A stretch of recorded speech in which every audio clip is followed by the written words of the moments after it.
तो कनवा फिनिंगिया। अरे बुआ, आप इस बुढ़े से इतना क्यों डर रही हैं? अरे बहिनी, नरक चटवा बाना हरामी हरे। गांव का सबसे बड़ा छिनरा है फिरिंगिया। अच्छा, ऐसा क्या? अरे बहिनी, बतिया से बलात्कार का दिला रे। अरे आई कौन कमसन कली हो रे जौन हमरे लग रहा है आम के टिकोड़ा पीटतिया। ओ बुड्ढे, इतने बड़े बड़े आम को टिकोड़ा कहते हैं? आम हो गया है। अरे तो तुहार हो गल ना, ये तो अभी टिकोड़ा है। अगर तुम्हें बड़ा बड़ा आम खाए के हो तो हमारे दूसरे बगीचा में चला, एक से एक आम लटकल है। अरे बहिनी, जई है मत ना तो काम नोहा का दी। ये काम लोहा क्या होता है बुआ? अरे उनसे का पूछा तू, आवा हम बताई। बताओ। अरे की जब खैबू रानी तो चिकनाई खूब जवानी। अरे की जब खैबू रानी तो चिकनाई खूब जवानी। मजाली हो ये गोरिया घूमी घूमी बगानी। मजाली है ये गोरिया घूमी घूमी बगानी। मजाली है गोरिया घूमी घूमी बगानी। मजाली है गोरिया घूमी घूमी बगानी।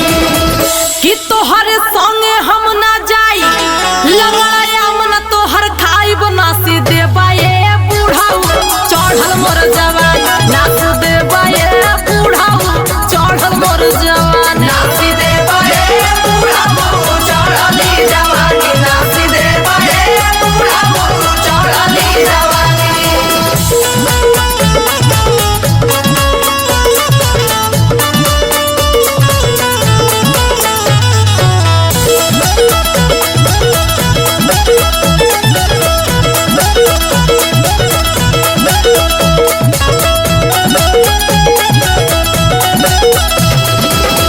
सही कहानी है बहिनी। हाँ? जइहे जन दूसरे बगीचा में देखा था ना, एकरे आँखी में हवस दिखाई देता।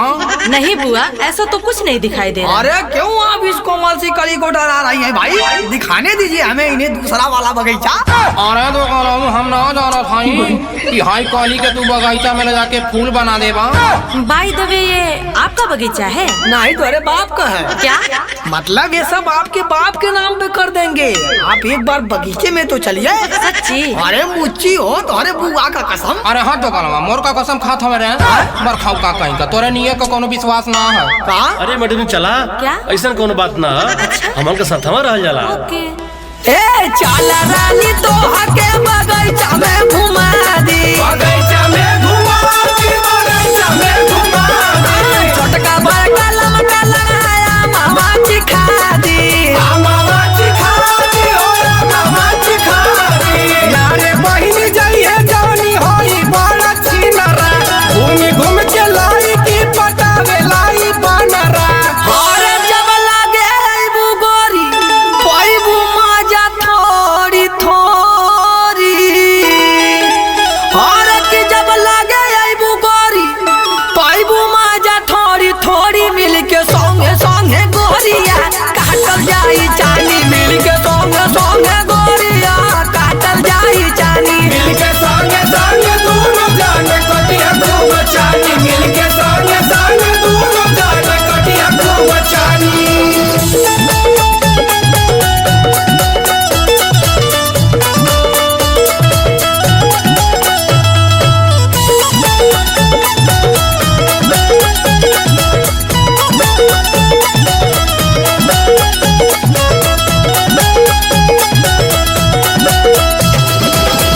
क्या बुआ, आप खामखा बुड्ढे पे शक कर रही हैं? बेचारा अपना बगीचा घुमा के दिखाने को कह रहा है और आम भी खिलाने को कह रहा है, और आप उस पर शक कर रही हैं। हाँ तो जा नानी, ले जा के अकोरे जब लगी झकझोरे तो खुदा समझ में आ जाई। आपको चलना है तो चलो, नहीं तो मैं तो जा रही हूँ। जा बहनी जा। एक्का बार तो गयल रहनी, तब से यही जो रह गईनी। आज ले एको अगुआ दुआरे ना आई ना। क्या? अरे चला जाने मन, बगीचा तो हर कब से इंतजार करत था। ये तो ऐसे ही बकवास करत रहे। ठीक है चलो। अच्छा, कितने प्रकार के आम हैं तुम्हारे बगीचे में? अरे चला बताओ थई। पर पैसे वैसे नहीं ना लेंगे? अरे नहीं हो। अरे आम के खाई फीस चाहिए ना करे जा। झूठा हूँ के बूढ़ी आई खाता बिया भेजा। मन